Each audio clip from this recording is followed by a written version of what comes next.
Boa tarde. Então, estamos com a Rejane Coutinho e o Eric, que vão dar seguimento à palestra. Eles farão a apresentação, tanto do currículo deles e do como vai seguir a palestra hoje, durante essa tarde. Aproveitem. Obrigada.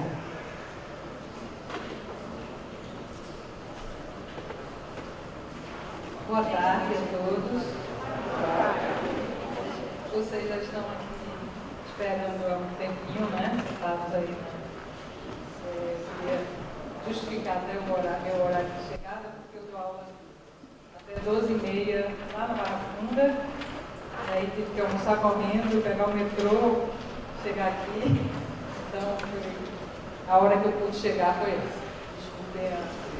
Mas a gente já tinha prevenido o pessoal da fábrica que eu só daria para chegar a 1h30, né? Então cheguei quase que em ponto, um pouquinho estou ali atrás. A gente está com um espaço grande, né? Estava reparando aqui que ninguém senta nas primeiras fileiras. Acho que elas são... ela expõe a gente mais, né? Mas ao mesmo tempo, para a gente que está aqui, parece que aqui vocês ficam mais longe, né? À medida que vocês estão mais para trás.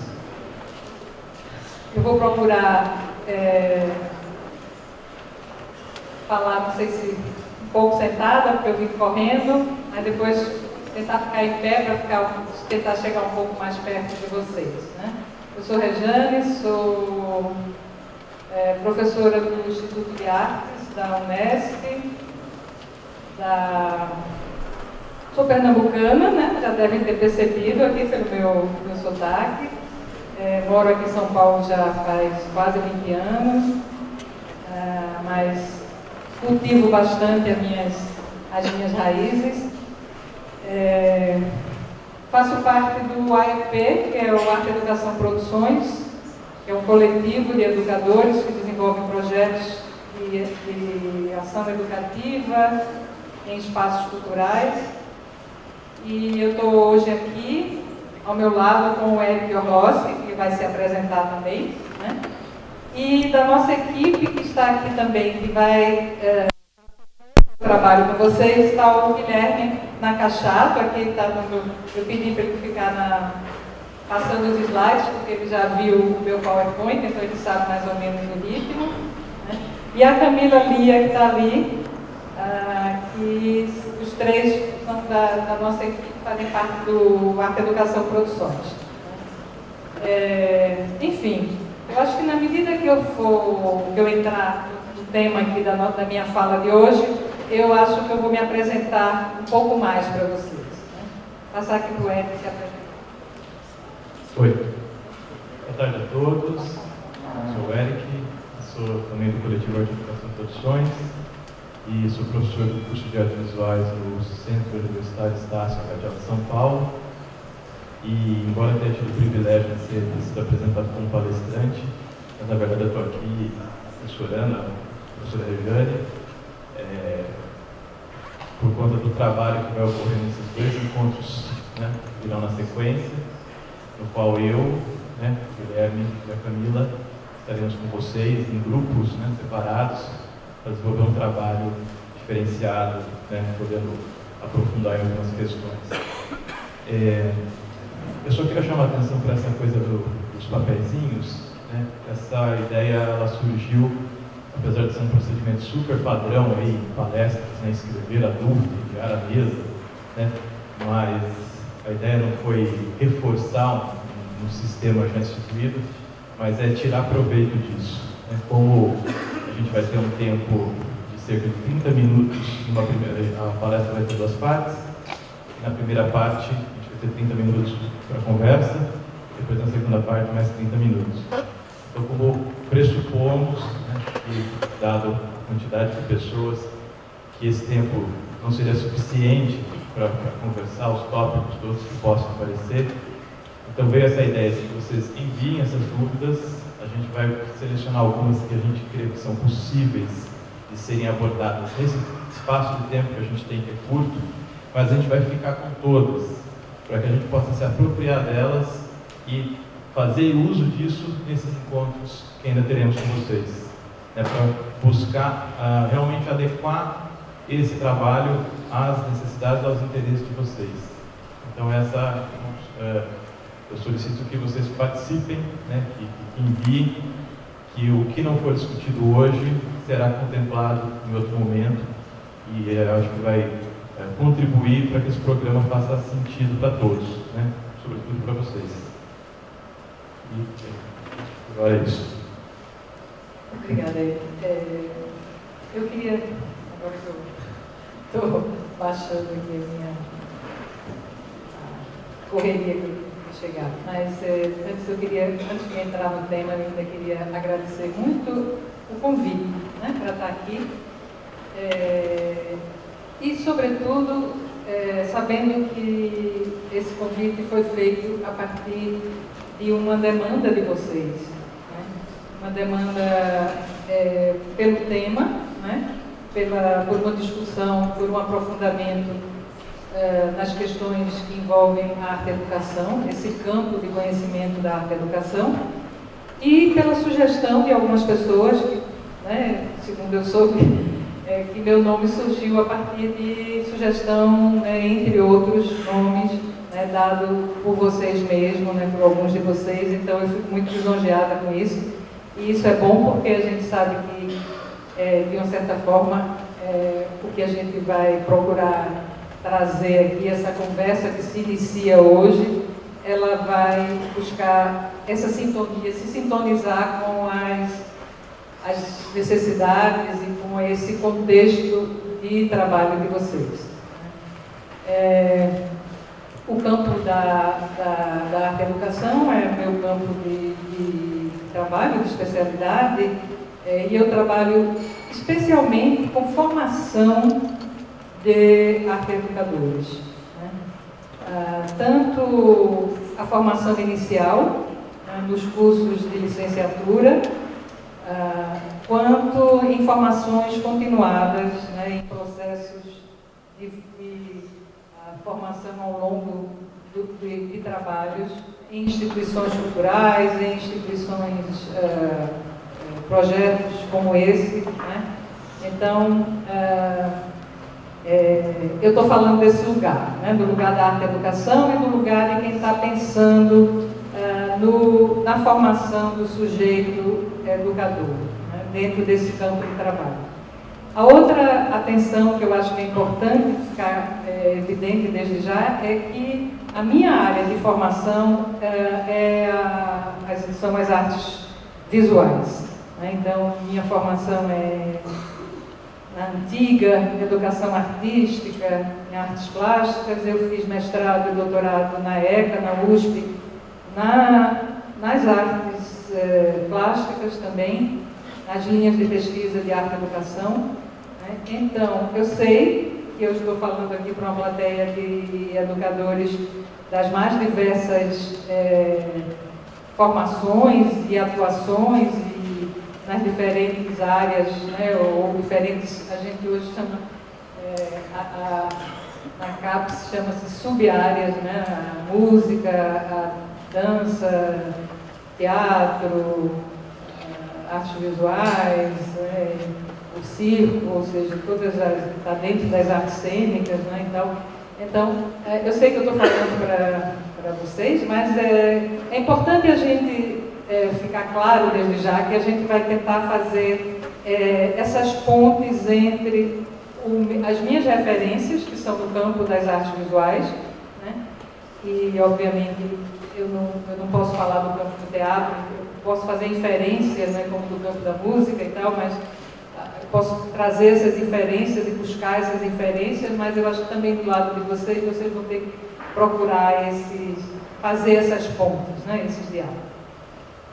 Eu procurei fazer um recorte aqui hoje nessa fala, tomando essa ideia de algumas referências de alguns educadores sobre os modelos formativos que a gente tem, ou seja, os modelos que a gente acaba utilizando para ensinar, né, os modelos formativos do campo do ensino de artes. Né? Então, a gente, no campo da didática, da arte-educação, no campo desse campo, já existem alguns estudos que foram mapeando alguns modelos, né? E existem algumas proposições, algumas abordagens e algumas propostas que vão impulsionando a gente a pensar em novos modelos, em novas propostas, em novas possibilidades de ensino de arte. Né? Então, eu vou, nessa minha fala, eu trouxe essa proposta como um convite, né, para que vocês, para que a gente aqui junto, né, mas vocês especialmente, para quem eu estou me dirigindo aqui, que a gente possa refletir sobre a formação, sobre a nossa formação artística e estética. Né.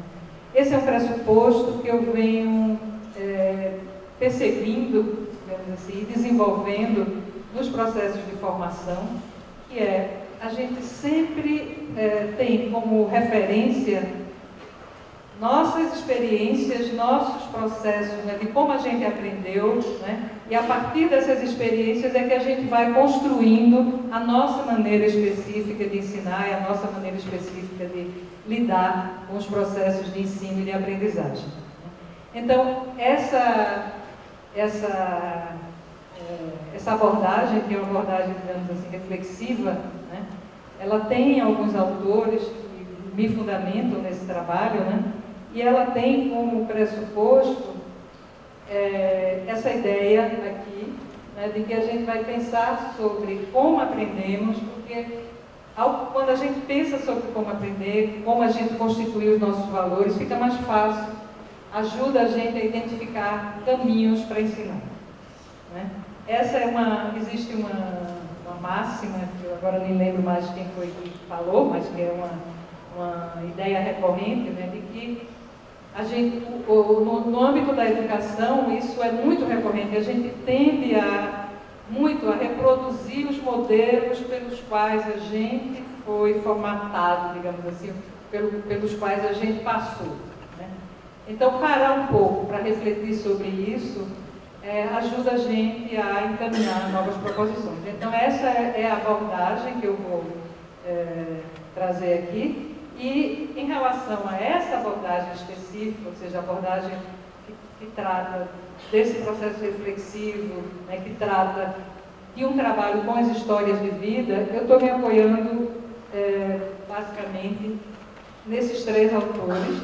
O Antônio Novo, aqui português, que tem um livro, eu coloquei até o nome do livro dele, que é Vidas de Professores, que é um livro até organizado por ele, com textos de vários autores, e que vai defender essa perspectiva de uma abordagem autobiográfica. Né? Uma abordagem, vai defender essa necessidade do professor pensar sobre como ele aprendeu para poder refletir sobre como é melhor ensinar.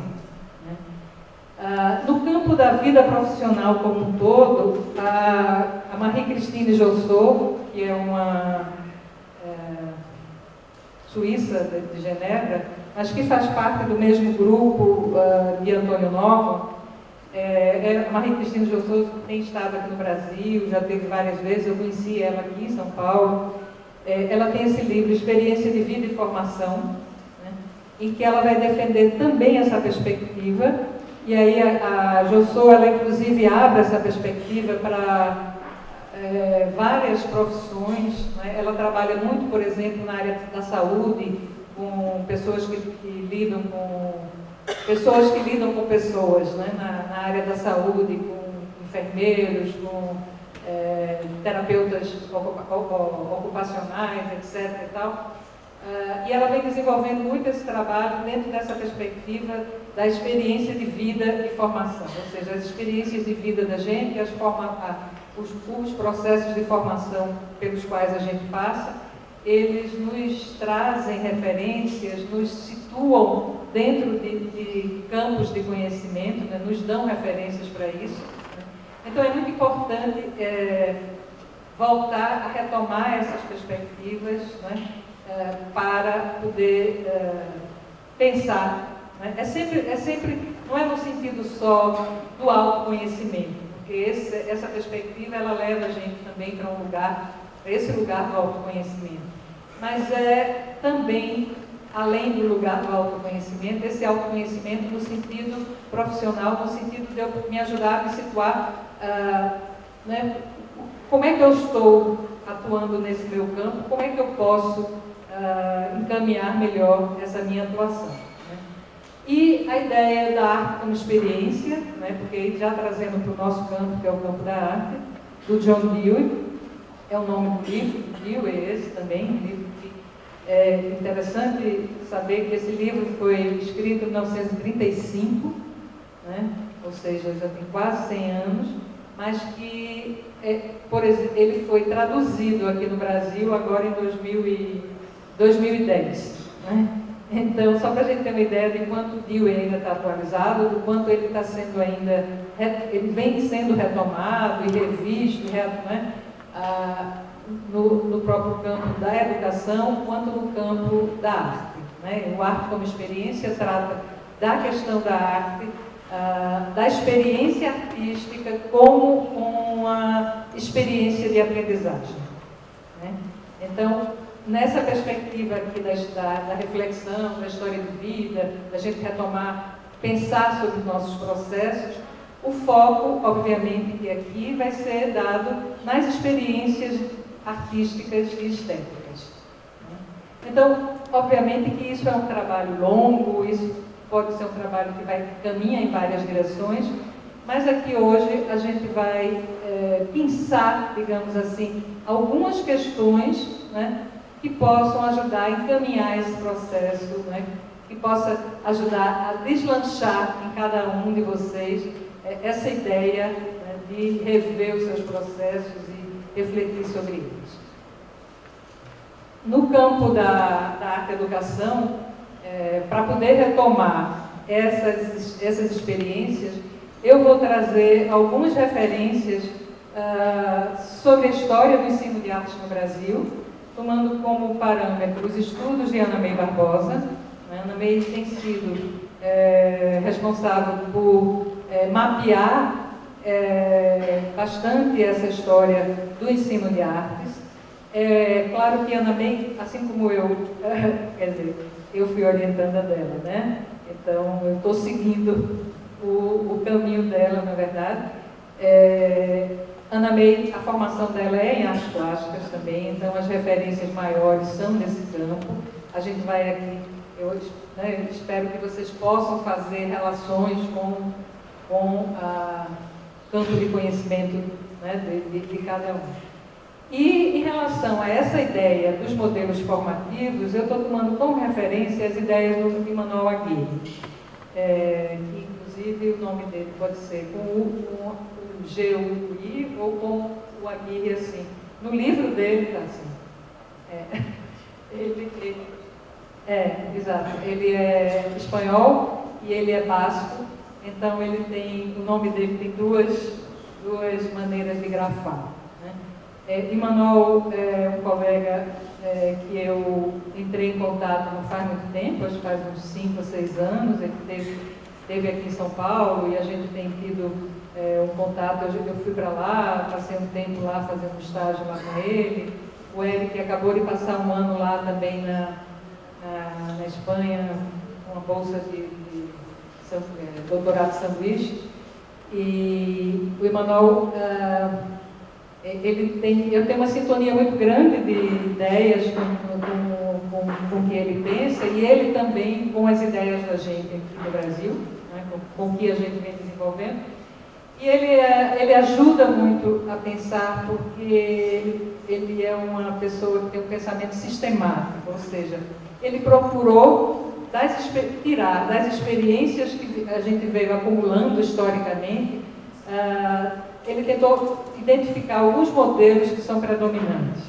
E são esses modelos que eu vou trazer da experiência dele, e ao final da minha fala, na segunda parte, eu vou também voltar a Emmanuel para apontar algumas ideias que ele vem nos impulsionando a pensar para ir além do que a gente tem hoje como possibilidade, né? Para a gente imaginar, na verdade, novas possibilidades. Então, Emmanuel vai ser aí um parâmetro grande aqui hoje que eu selecionei aqui nessa minha fala. Então, começando com essa pergunta, né, onde se situam as minhas concepções de arte, né, eu vou começar fazendo uma relação das concepções de artes com as concepções de ensino de artes, para ajudar a gente aí nesse processo de reflexão, né? Então, eu organizei as concepções, algumas, eu procurei um pouco seguir uma ideia talvez cronológica, mas nem tanto, né? Elas não estão assim cronologicamente tão organizadas tão rigidamente, né? Mas aí, passa aqui.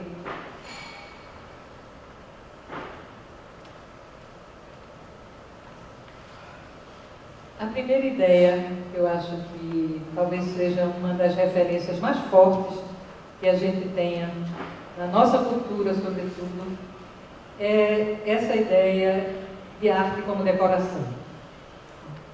A arte como decoração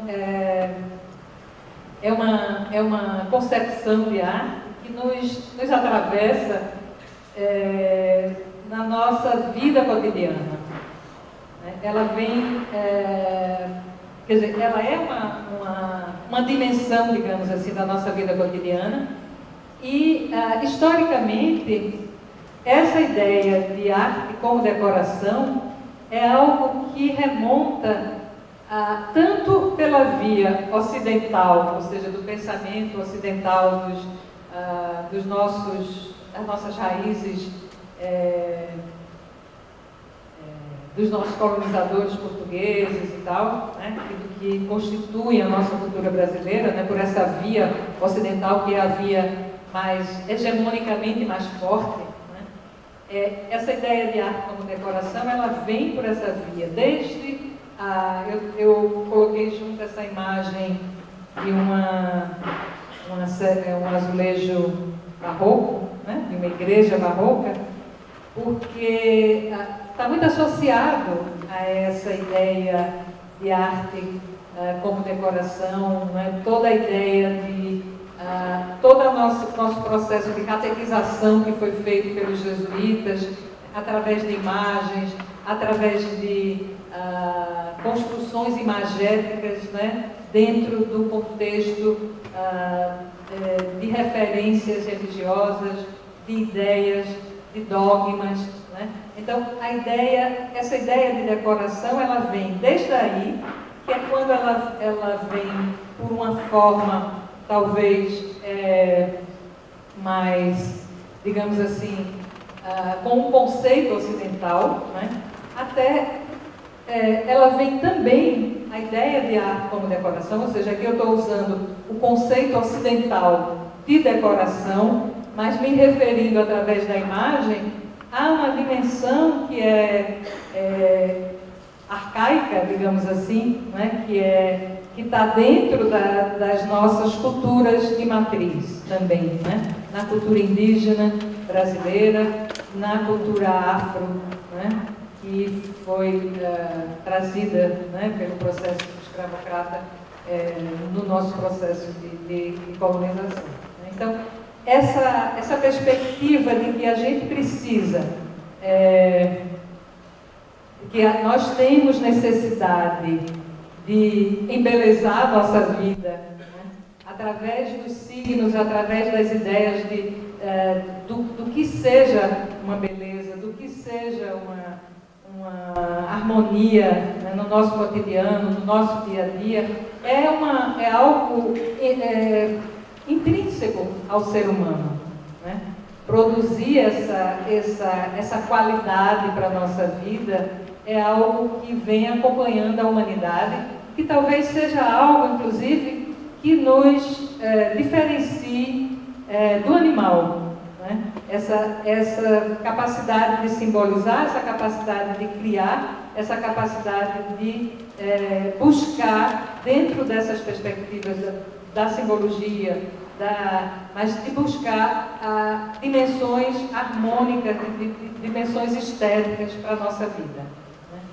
Então, essa ideia de arte como decoração, ela é muito forte, a gente entra em contato com ela desde bebê, desde criança, nos bordados, né, nas imagens. Hoje em dia, mais ainda, né, a gente vive num mundo que é profundamente imagético e, né, com muitas referências a essas relações. Então, essa perspectiva da arte como decoração é muito forte, né, e ela vem dentro dessa perspectiva aí do decorativismo, né? Que ela depois vai, em termos de ensino, ela vai entrar, essa perspectiva vai entrar em algumas proposições de educação, como o Liceu de Artes e Ofício, como na própria Academia de Artes, né?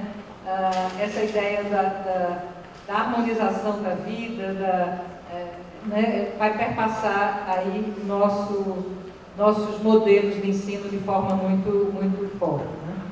A segunda perspectiva, que o Guilherme já tinha adiantado e voltou atrás, é a perspectiva da arte como representação. Né? Que aqui eu estou associando pela via das artes visuais a mímese, né? Mas que essa mímese também, essa representação, ela se dá também nas artes cênicas, né? As representações também, a qualidade das representações, a via das representações também nas outras linguagens do campo da arte. Né? Mas é uma perspectiva também que acompanha a gente, ser humano, historicamente, essa necessidade de criar duplos, né? de criar um mundo que nos represente, que nos apresente, né? É algo também que vem muito fortemente, né? E nas artes plásticas, essa ideia da arte como representação, ela vai estar na base da fundação das primeiras escolas de arte, que são chamadas de academias.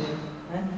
A gente toma sempre o próprio homem, nós próprios, né, como ser humano, como modelo para esses processos de representação. Né? Somos nós que nos representamos, somos nós que nos reapresentamos ao mundo. Né? Então, essa relação de que a arte é uma representação do mundo, de que a arte tem que ser figurativa no campo das artes visuais, de que isso é que é a verdadeira arte, ou seja, é uma construção que vem sendo desenvolvida desde o Renascimento, em termos de ensino, pelo modelo da academia, né?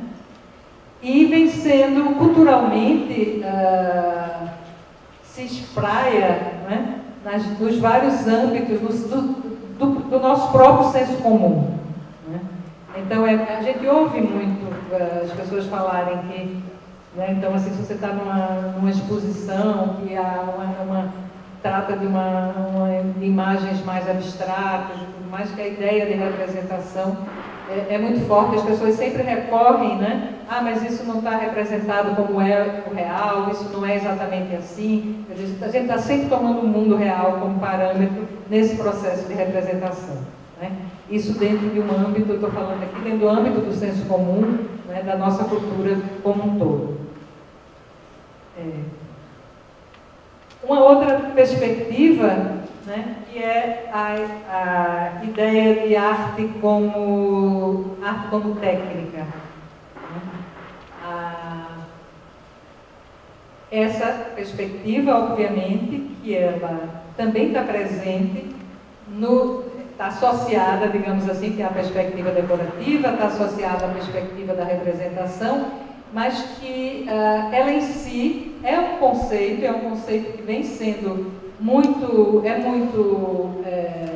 recorrente, né, na nossa cultura ocidental, a importância da construção do objeto, a importância do fazer.